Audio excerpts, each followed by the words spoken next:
ज्ञानञ्जनशलाकया चक्षुरुन्मिलितं येन तस्मै श्रीगुरुवे नमः।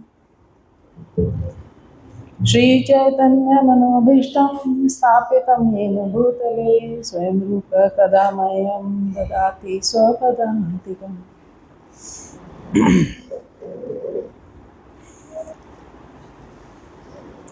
नमो विष्णुपादाय कृष्णपृष्ठाय भूतले श्रीमते कृतदासी अधिकारी ते नामिने। गुरु महाराज की जय, शिल प्रभुपाद की जय, आप सभी भक्तवृंद की जय।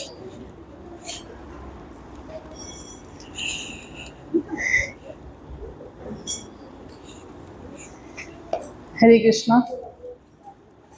तो आप सभी कृपा करें मुझ पे, मैं कुछ सेवा कर पाऊँ, और कुछ अपराध हो तो पहले से ही क्षमा याचना है।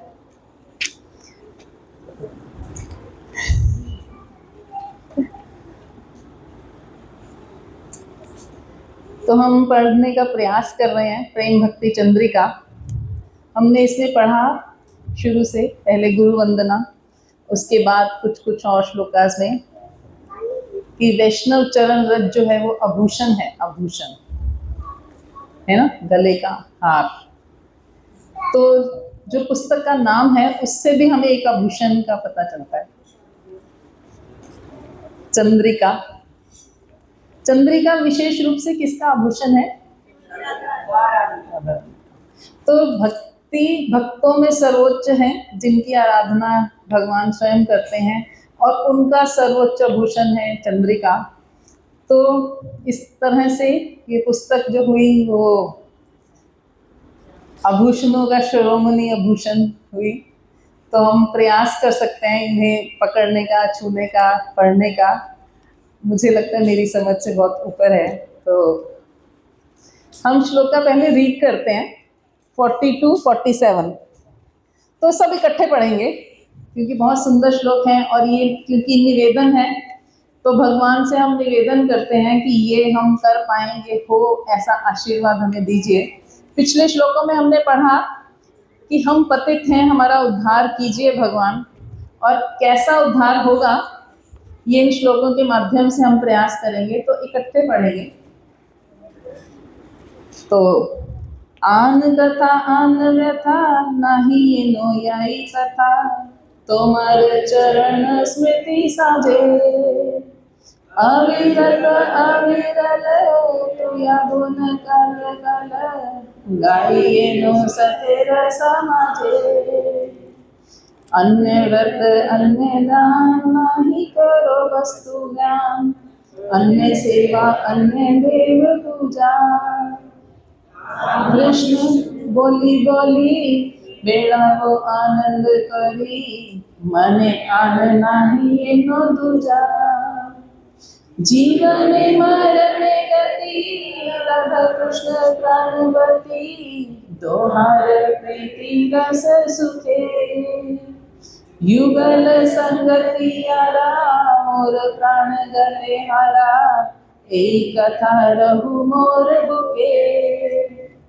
युगल चरण सेवा युगल चरण देवा, युगली मनेर प्रीति, युगल किशोर रूप कामरति गण भूप, मने रहूं ओ लीला की रीति।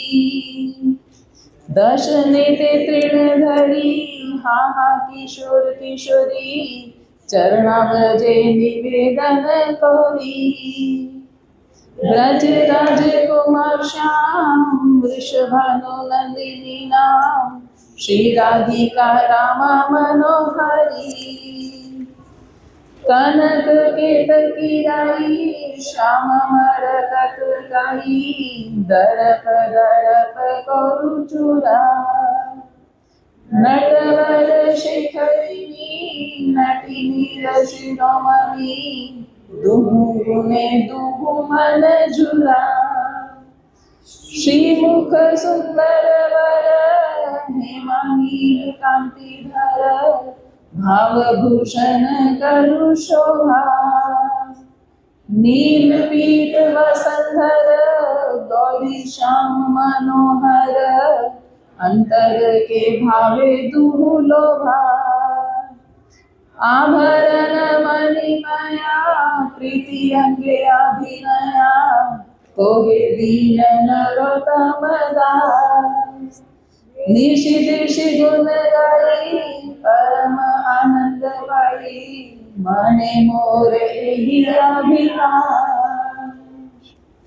तो हम यहाँ तक करेंगे जिसमें नरोत्तम दास कहते हैं मेरे मन में यही अभिलाष है। तो शुरू में भी यही है कि नरोत्तम दास कहते हैं मैं निवेदन करता हूँ प्रतिक्षण कि मेरा भय है, मेरे अवरोध दूर हो जाने चाहिए, भक्ति में आने वाले अवरोध वो दूर हो जाने चाहिए।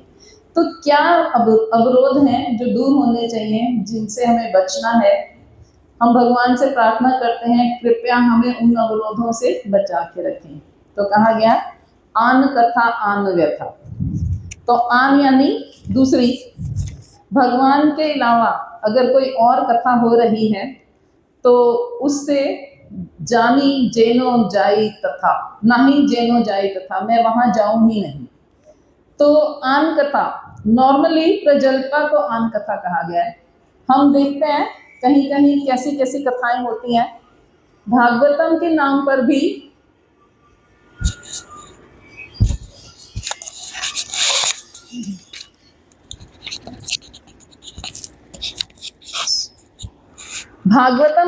पर भी कैसी कैसी अलग अलग तरह की बातें प्रचलित हो जाती हैं। तो जहां शुद्ध भक्ति की बात हो रही हो, भगवान ऐसी कृपा करना कि मैं केवल वहीं वहीं जाऊं। दूसरा कहते हैं तोमार चरण स्मृति साजे, वहां जाने से क्या हो, मैं हर पल आपके शरणागत बना रहूं, आप ऐसी कृपा कीजिए। देखिए हम कई बार प्रयास करते हैं और करते रहते हैं, अनगिनत प्रयासों के बाद भी कोई कार्य सिद्ध नहीं होता। तो फिर हम क्या करते हैं, प्रार्थना, भगवान आप कृपा करो तो हो जाएगा, और वो हो जाता है। ये दृढ़ विश्वास है कि भगवान की कृपा से तो होना ही है। तो इसीलिए तोमर चरण स्मृति साजे, मेरी स्मृति में सदैव आपकी शरणागति बनी रहे, है ना। तो उसके आगे कहते हैं अविरल अविरत अविरल तू या गुण कल कल, मैं लगातार अविरल और अविरत। तो भक्ति के, शुद्ध भक्ति का बहुत सुंदर गुण है कि वो अहेतुकी और अप्रतिहता है, उसमें कोई हेतु नहीं है, मुझे ये चाहिए वो चाहिए वो चाहिए, ऐसा बिल्कुल नहीं आएगा। तो यहाँ नरोत्तम दास ठाकुर कहते हैं मेरी जो आपके प्रति शरणागति हो वो कैसी हो, अविरत और अविरल हो, मुझे ना तो वो कभी छूटे। तो गुरु महाराज कहते हैं तेल धारावत, जैसे तेल की धार होती है ना, तो टपकती रहती है, कभी छूटती नहीं है, इसी प्रकार अविरत और अविरल, ना तो इसमें कोई हेतु हो और ना ही ये कभी छूटे। मेरी एक क्षण के लिए भी स्मृति कभी आपसे दूर ना हो। तो मैं किसी और कथा में जाऊं ही नहीं, केवल आपकी कथा में जाऊं, आपके बारे में सुनूं, आपके भक्तों का संग करूं और आपके ही सत्य समाज में रहूं। तो ये बहुत सुंदर है। गाई मैं क्या करूं, गाय जेनो सतेर समाजे। तो गोपियों ने बहुत सुंदर बात कही थी, क्या कहा था, तव कथामृतम तत् जीवनम कविभिरीडितम कल्मषापहम् श्रवणमङ्गलम् श्रीमदाततं भुवि गृह्णन्ति ते भूरिदा जना। तो यही है आन कथा तव कथा, है ना, जो गोपियों ने गोपी गीत में कहा है, सेम नरोत्तम दास ठाकुर ने कहा है, केवल आपकी कथा में ही ये सब पॉसिबल है। और ये कथा मुझे कहाँ करनी है, सत समाज में करनी है। कहीं भी ये कथा हम करेंगे तो इस कथा का फल हमें प्राप्त नहीं होगा। तो इसीलिए कैसे संग में हम रह के ये कथा करेंगे, ये हमें चुनना पड़ेगा, है ना। और इस ऐसे संग में जो कथा हमें श्रवण करने को मिलेगी या बोलने को मिलेगी, वही हमें श्रीमदाततम होगी, वही हमारा मंगल कर सकती है। तो उसके अगले श्लोक में, दूसरे श्लोक में कहते हैं, अन्य व्रत अन्य दान नहीं करो वस्तु ज्ञान। तो नॉर्मली हम कहते हैं भक्ति में हमें ज्ञान चाहिए। कौन सा ज्ञान चाहिए? नरोत्तम दास ठाकुर तो कहते हैं कि नहीं करो वस्तु ज्ञान। तो हम ज्यादातर जो ज्ञान एकत्रित करते हैं ना, वो शरीर के संबंध में होता है। तो यहां उन्होंने कहा वस्तु ज्ञान नहीं चाहिए। किसी भी संत समाज में जब हम जाएं तो वहां पे पारिवारिक संबंधों की, शरीर संबंधों की, स्वास्थ्य की, ऐसे वैसे कोई ज्ञान की आवश्यकता नहीं है। तो कैसा ज्ञान चाहिए हमें? बहुत सुंदर बात है, केवल केवल केवल भगवान के संबंध का ज्ञान चाहिए। मेरा और मेरे भगवान का क्या संबंध है? तो बहुत सुंदर बात है। यहाँ 4 बार अन्य कहा गया है। अन्य व्रत, अन्य दान, अन्य सेवा, अन्य देव पूजा। तो कृष्ण के अलावा जो भी है वो मुझे नहीं चाहिए। तो हम नॉर्मली क्या लेते हैं? मिश्रित। ठीक है, इसके बिना नहीं चलेगा, इसके बिना नहीं चलेगा, इसके बिना नहीं चलेगा, तो ये होगा तो भी ठीक है, नहीं होगा तो भी ठीक है। तो यहाँ पे नरोत्तम दास ठाकुर कहते हैं नहीं, ये भी नहीं चलेगा। कृष्ण के अलावा कुछ भी नहीं चलेगा। क्यों नहीं चलेगा? तो बहुत सुंदर कारण बताते हैं हमारे आचार्य। जब हम कोई व्रत करते हैं, हमारी निष्ठा होती है उस व्रत में और हम उसका फल चाहते हैं, है ना। लोग चंद्रायन व्रत करते हैं, कार्तिक व्रत पालन करते हैं, तो क्यों कर रहे हैं? वैकुंठ मिल जाए, भौतिकता में कोई सुख मिल जाए, कुछ भी मिल जाए, है ना, भक्ति में आगे बढ़ जाएं। कई कई लोगों का ये भी प्रायोजन होता है। तो यहाँ पे प्रायोजन क्या है? सेवा। हमें कृष्ण की सेवा चाहिए, हमें कृष्ण के संबंध का ज्ञान चाहिए। तो उसके अलावा और कोई व्रत हमने नहीं किया है। अन्य दान, तो शास्त्रों में तो दान की बड़ी महिमा है, दान करना चाहिए। तो कहते हैं दान क्यों नहीं करना चाहिए? दान जो है ना, भगवत गीता में बताया गया 3 प्रकार का दान होता है, तामसी, राजसी, सात्विक। तीनों प्रकार के दान के अलग अलग फल होते हैं और वो हमारी भक्ति में अनर्थ की वृद्धि करते हैं। तामसी दान का कोई फल नहीं है, राजसी दान दुख उत्पन्न करता है और सात्विक दान सुख उत्पन्न करता है। तो ऐसे अन्य दान हमें नहीं करने। तो कौन सा दान करना है? तो श्रील प्रभुपाद गुरु महाराज हमें कहते हैं, जो वैष्णव संघ में हमारी वृद्धि करता हो, जो वैष्णवों की सेवा में लगता हो, वो दान। अन्य दान नहीं करना, है ना। अन्य सेवा और अन्य देव पूजा, तो ये जो कृष्ण के अलावा कोई और सेवाएं हैं, ये सेवाएं क्या करती हैं? हमें किसी ना किसी आसक्ति से बांध देती हैं। देखो, हम किसी की सेवा करेंगे ना, उससे जिसकी ये बहुत सुंदर गुरु महाराज और प्रभुपाद की वर्डिंग है, जो जिसकी सेवा करता है वो उसका प्रेम प्राप्त करता है। यदि आप एक कुत्ते की सेवा करोगे, कुत्ता आपको प्रेम करेगा। फंस गए आप, अगले जन्म में कुत्ता बन गए। तो अन्य सेवा नहीं, ये बहुत बड़ी सावधानी है। तो जब हम आत्मनिवेदन कर रहे हैं, तो क्या जो भी मिलेगा तो चलेगा? नहीं, हमें चूज करना है। हमें क्या स्वतंत्रता है? गुरु महाराज कहते हैं हमें बहुत अल्प स्वतंत्रता है। हमें कर्म करने की स्वतंत्रता नहीं है, हमें चूज करने की स्वतंत्रता है। हमने आध्यात्मिक चीजों को चूज किया है, यदि हाँ तो हो गया, और यदि नहीं चूज किया तो भौतिकता हमें खींच लेगी और फिर हम 84 के चक्कर में पड़े रह जाएंगे।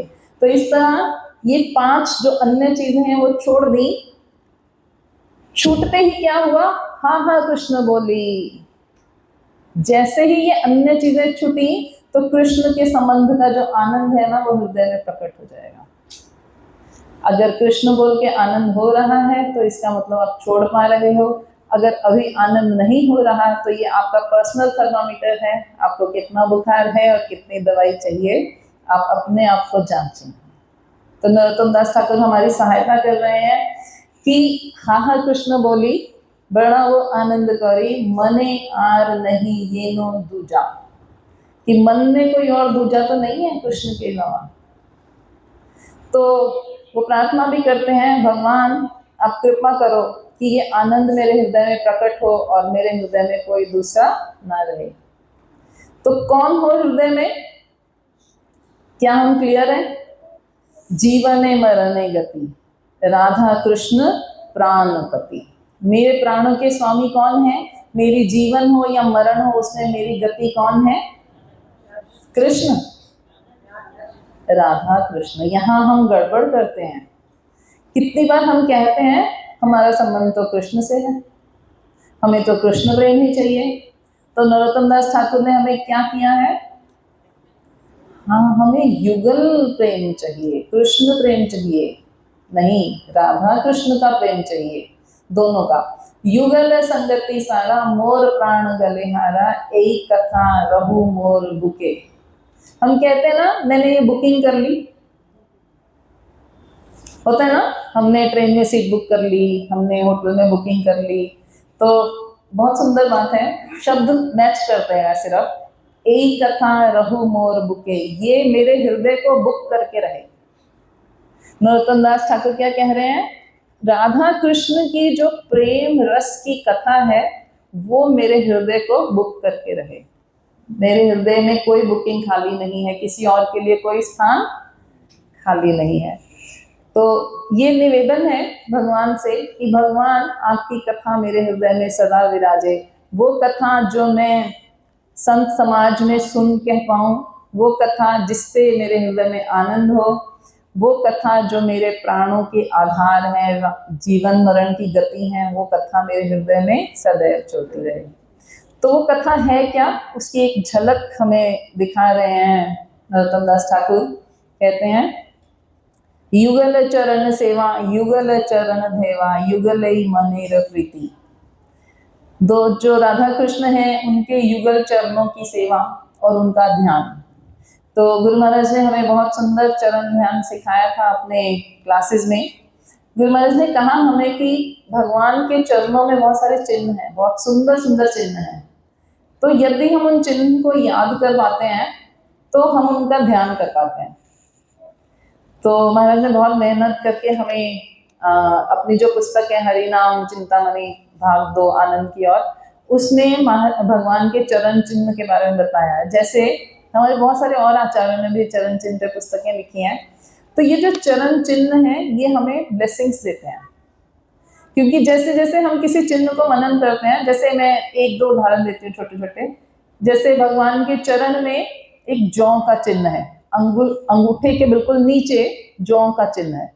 तो जौ का चिन्ह क्या रिप्रेजेंट करता है? जौ जो है ना वो सबसे शुद्ध अन्न माना गया है, सबसे शुद्ध, इससे शुद्ध कुछ नहीं। देखो अन्न में ना बहुत सारे दोष भी माने गए हैं, परंतु अन्न हमारे जीवन का आधार भी माना गया है। तो सबसे शुद्ध अन्न है। तो हमें शुद्धि अगर प्राप्त करनी है तो कहाँ से प्राप्त होगी? उस जौ के चरण चिन्ह का मनन करो, आपका हृदय क्या हो जाएगा? शुद्ध हो जाएगा। अन्न का दोष, प्रकृति का दोष चला जाएगा। इसी तरह भगवान का चरण चिन्ह है, उसमें कमल पुष्प है। तो कमल पुष्प क्या क्या हमें याद दिलाता है? कमल पुष्प कहता है तुम्हें कोई भी भौतिक या आध्यात्मिक वस्तु चाहिए ना, वो कमल का चिंतन करने से प्राप्त हो जाती है।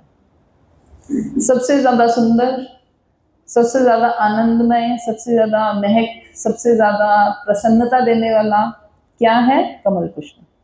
अब सोचिए जब किसी वस्तु की कोई भौतिक उपमा नहीं होती तो उसकी उपमा करते हैं कमल पुष्प से, है ना? तो हमें भौतिक वस्तु नहीं चाहिए, पर हमें आध्यात्मिक वस्तु का ज्ञान ही नहीं है।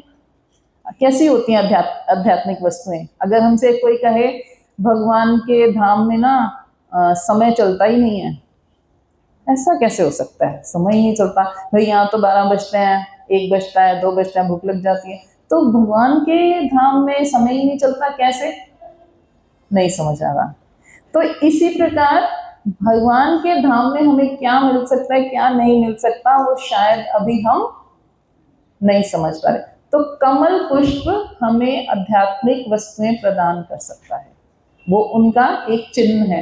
तो ये भगवान के चरण चिन्ह का यदि हम ध्यान कर रहे हैं तो उसमें हमें क्या मिल सकता है और कैसे हम उनकी सेवा कर सकते हैं, ये हमें अपने सीनियर वैष्णव से सीखना चाहिए। और जैसे जैसे हम सेवा करेंगे तो क्या कहा है, युगले मनेर प्रीति, चरण सेवा करने से चरणों के प्रति अनुरक्त हो जाएंगे। तो ये कौन है जिनके चरणों के प्रति हम अनुरक्त होना चाहते हैं? वो कौन है? वो ऐसे किशोर हैं जो कामदेव और रति के भी राजा हैं। तो कामदेव यानी इस भौतिक जगत में सबसे सुंदर व्यक्ति और उनकी पत्नी जो रति देवी हैं। कोई भी भगवान के अलावा कोई भी देवी देवता भी है ना, वो भी इनकी चपेट में आ जाते हैं। परंतु यहाँ कहा गया भगवान क्या है, कामदेव को भी पराजित कर देते हैं। कहाँ पराजित किया भगवान ने कामदेव को? तो कहते हैं जहां रासलीला हो रही थी, भगवान 33 करोड़ गोपियों के साथ रास विहार करने वाले थे, तो कामदेव ने कहा अब कैसे बचेंगे, तो वहां पे भी कामदेव पराजित हो गए, है ना।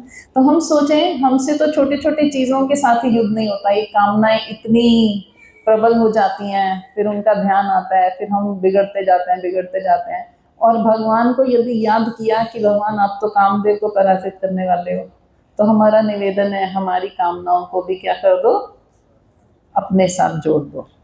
तो ये लीला जो है ना, सदैव मेरे मन में बसी रहे कि आप दोनों की जो युगल किशोर की लीला है उसका मैं ध्यान चिंतन कर सकूं। तो उसके अगले श्लोक में कहते हैं, ये जो अगर किसी को ये लीला का ध्यान हो जाए तो वो अपने आप को क्या समझने लगेगा, आहा बहुत आनंद आ रहा है, मैं तो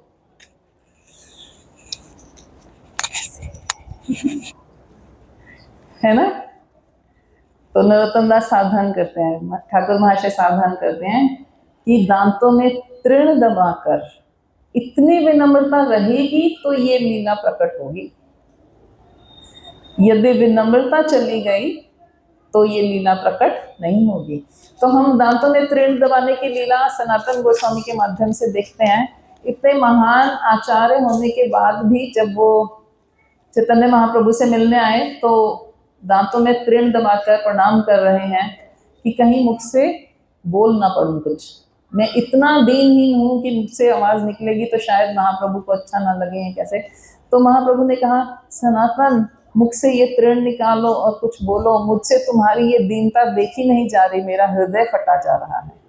तो ये दीनता का उदाहरण है जो यहाँ नरोत्तम दास ठाकुर देते हैं कि दांतों में तृण दबाकर इतने दीनहीन हम अपने आप को मानेंगे। हमने सोचा, हमने कहा हम पतित हैं, हम अधम हैं, भगवान हम अपराधी हैं, भगवान आप कृपा करो। तो जैसे भगवान की कृपा मिली तुरंत हम क्या हो गए, हाँ अब तो ठीक है, चौड़े हो गए। तो यहाँ नरोत्तम दास ठाकुर सावधान करते हैं, आत्मनिवेदन में सावधानी बहुत आवश्यक है। यदि सावधानी रहेगी तो ये आत्मनिवेदन हम कर पाएंगे, और यदि सावधानी हट गई तो फिर हमारा आत्मनिवेदन हो ही नहीं पाएगा। अभी तो शुरुआत है आत्मनिवेदन की। हमने प्रार्थना की है हम अधम हैं, हमने प्रार्थना की है हम पापी हैं, हमने प्रार्थना की है भगवान कृपा कर दो। तो अभी तो वो कृपा शुरू नहीं हुई, अभी तो हम प्रयास कर रहे हैं कृपा मांगने का। और यदि दांतों में तृण दबाए हमारा दैन्य बना रहा तो फिर नरोत्तम दास ठाकुर बहुत सुंदर बात कहते हैं, आपके हृदय में क्या प्रकट होगा। तो श्लोक संख्या 45 में कहते हैं, कनक केतकी राई, कनक यानी स्वर्ण के समान, और कौन है, वो राधा रानी है। और श्याम मरकत काई, श्याम सुंदर जो है वो कैसे हैं, मरकत मणि के सदृश हैं। तो ये कनक केतकी राई बहुत सुंदर उदाहरण है। कहा गया कि जो राधा रानी का रंग है वो कैसा है, वो पिघले हुए सोने की कांति के समान है। तो कई कई जगह शास्त्रों में बताया गया कि राधा रानी की जो अंग कांति है वो कैसी है, जैसे करोड़ों करोड़ों सूर्य उदय हो गए हों एक साथ। इतनी सुंदर स्वर्णिम आभा है राधा रानी की। तो यहाँ एक सूर्य को आप देखने का प्रयास करो, क्या हम देख पाते हैं? तो करोड़ों सूर्य उदय हो जाए तो कैसे देख पाएंगे? देख पाएंगे नहीं। इतना गर्मी और इतना हीट लाइट हो जाएगा कि हम तो आंखें बंद कर लेंगे। परंतु कनक केतकी राई, राधा रानी का जो करोड़ों सूर्य उदय होते हैं वो भी कैसे हैं? जैसे चंद्रमा की शीतलता लिए हुए हैं। तो इसलिए करोड़ों सूर्य का प्रकाश भी चंद्रमा की शीतलता लिए हुए है, ऐसी है हमारी राधा रानी। और उनके साथ जो कृष्ण है वो मरकत मणि। मणि का क्या अभिप्राय होता है? उसमें से जो प्रकाश है ना वो कई गुना होके निकलता है। जैसे डायमंड पे लाइट मारो तो बहुत सारी रेज बाहर आती हैं, तो हमें लगता है वो शाइन कर रहा है, तो बहुत कई गुना होके बाहर आता है। तो कृष्ण का जो प्रकाश है वो सब कुछ प्रकाशित कर रहा है। हम कहते हैं ब्रह्म ज्योति जो है वो कृष्ण के शरीर की क्या है? आभा प्रभा है। तो भगवान मरकत मणि की तरह है। तो ऐसे भगवान आपके हृदय में प्रकट हो जाएंगे अगर दैन्य बना रहा। अगर दैन्य नहीं रहा तो आप ये दर्शन नहीं कर पाएंगे। तो नरोत्तम दास ठाकुर कहते हैं, नटवर शेखरिणी नट नीर शिरोमणि दुहु गुने दुहु मन जुरा। ही नृत्य शिरोमणि नटवर और नटवरनी। आपके दोनों के गुण मेरे मन को मोह ले। तो भगवान असंख्य गुण, सारे गुण जो हैं वो भगवान से प्रकट होते हैं। सारे गुण भगवान पे। भगवान ने संदीपनी मुनि के वहां जाकर 64 दिन में 64 कलाएं सीख ली। हम तो 64 दिन में उन कलाओं के नाम भी याद नहीं कर पा रहे। अब प्रयास करके देखिए, ब्रह्म संहिता में श्री भक्ति सिद्धांत सरस्वती ठाकुर गोस्वामी महाराज ने उन 64 कलाओं के नाम दिए। मैंने प्रयास किया था, मैं पढ़ भी नहीं पाई ठीक से। तो भगवान ने वो 64 दिन में 64 कलाएं सीख ली और जीवन पर्यंत जहां जिसकी तुरंत प्रकट, भूले ही नहीं कभी। तो वो सारी कलाएं आई कहाँ से? भगवान से आई। और रासलीला में भगवान ने उन कलाओं की सहायता से ही रास प्रकट किया। रास का अर्थ है रस की बाहुल्यता। बहुत सारा रस हो जाता है तो उसको हम बहुवचन में रास कहते हैं। तो क्या एक नृत्य के स्टेप से कोई रस प्रकट हो सकता है? नहीं। और नृत्य के एक दो स्टेप से हम थक भी जाएंगे करते करते, थोड़ी देर बाद फिर हो जाएगा बस। तो रासलीला तो ब्रह्मा की 6 रात्रियों तक चली। ब्रह्मा की एक रात्रि कितनी होगी? हमारे आचार्य कहते हैं 4 अरब 32 करोड़ वर्ष की एक दिन, 4 अरब 32 करोड़ वर्ष की एक रात्रि। तो अगर मल्टीप्लाइड बाय 6 मंथ्स है ना, इतनी रात्रियों तक रासलीला चली। तो क्या नृत्य गीत इतनी रात्रियों तक चल सकता था? तो भगवान के असंख्य गुण हैं, असंख्य गुण, असंख्य गुण। उन असंख्य गुणों से भगवान ने असंख्य लीलाएं संपन्न की जो रस पे रस प्रकट करती रही। इसीलिए रासलीला अभी भी चल रही है। किसी किसी और प्लेनेट में, किसी किसी और ब्रह्मांड में, किसी किसी और जगह पे और दिव्य वृंदावन धाम में अभी भी बहुत सारे आचार्य अनुभव करते हैं किसी किसी माध्यम से। तो ये सब मेरे हृदय में प्रकट हो जाए। भगवान आप ऐसी कृपा करो, आप ऐसी कृपा करो कि इसमें मेरा विश्वास हो जाए। और अब आप अगर ब्रज में कई आचार्य हैं ऐसे अभी भी प्रेजेंट में जो कहते हैं कि वो अनुभव कर सकते हैं रासलीला को। जैसे हम देखते हैं ना, प्ले हो रहा है, प्ले में कुछ बच्चे कुछ कुछ एक्ट कर रहे हैं। तो मैं अभी पीछे एक लीला पढ़ रही थी कि एक महाराज थे, उनको कहा गया कि स्टेज पे जो बच्चा कृष्ण बन के आता है, आपकी निष्ठा उसके प्रति नहीं होती। सब लोग उसके चरण छूते हैं, सब लोग उसके लाला मानते हैं, प्रेम करते हैं, और आप दूर बैठे रहते हो। तो बोलते हैं मुझे वो कृष्ण नहीं लगता, मेरा कृष्ण साधारण बालक कैसे हो सकता है। तो बोलते हैं ये तो बड़ा विचित्र है, नहीं आपको ऐसा नहीं मानना चाहिए, कृष्ण तो कहीं भी कैसे भी प्रकट हो सकते हैं। तो उन्होंने कहा ठीक है, अगर कभी मुझे लगेगा तो मैं मान लूंगा। तो कहते हैं एक दो दिन बाद जब रासलीला हो रही थी तो वो महाराज बैठे पीछे और सोचते हैं अमरूद खाने की इच्छा हो रही है। तो चलो रासलीला के बाद देखूंगा। मन है, विचित्र है, कहीं भी कुछ भी आशा करता है। तो फिर बोलते हैं कृष्ण कोई व्यवस्था करेंगे, क्योंकि साधु संतों का क्या है, उनका अटैचमेंट है ना कृष्ण के साथ, तो कृष्ण ही कोई व्यवस्था करेंगे। तो बोलते हैं वो रासलीला करते करते जो लड़का कृष्ण बना था वो कूदा और साइड पे जो लोग ऑफरिंग के लिए फ्रूट्स लाए थे उसमें से एक अमरूद उठाया, उनको देते हुए वापस स्टेज पे चढ़ गया। तो तुरंत उठे, बोलते हैं नहीं यही कृष्ण है। तो ये लीला जो है ये प्रकट में चल रही है और नरोत्तम दास ठाकुर कहते हैं कि भगवान मैं आत्मनिवेदन करता हूँ, मैं आपको ये पक्का करता हूँ कि आप मेरे हृदय पे ऐसी कृपा करें कि ये लीला जो है, ये गुण जो है मेरे मन को मोह ले और प्रकट रहे। तो कैसी नरोत्तम दास ठाकुर कृष्ण लीला में चंपक मंजरी है भगवान की, तो वो अपना मंजरी देह जब प्राप्त कर लेते हैं या मंजरी स्वरूप का जब चिंतन करते हैं, अभी हमने सुना स्वरूप होता है, हम सबका स्वरूप है। तो नरोत्तम दास ठाकुर जब ये प्रार्थना कर रहे हैं तो क्योंकि वो हैं ऑलरेडी चंपक मंजरी, तो अपने स्वरूप में आ गए हैं। तो ये श्लोक जो है वो स्वरूप दर्शन का श्लोक है। तो कहते हैं कैसे हैं सुंदर, इतने सुंदर भगवान दिख रहे हैं, सुंदर मुख इतना सुंदर है और श्रेष्ठ है जो स्वर्ण और नील रंग की आभा को धारण किए हुए हैं। तो जो राधा रानी है वो स्वर्णिम है, परंतु उन्होंने वस्त्र कैसा पहना है, नीला वस्त्र पहना है। और जो कृष्ण है वो नीले हैं और उन्होंने वस्त्र कैसा पहना है, स्वर्णिम पहना है, पीला पहना है।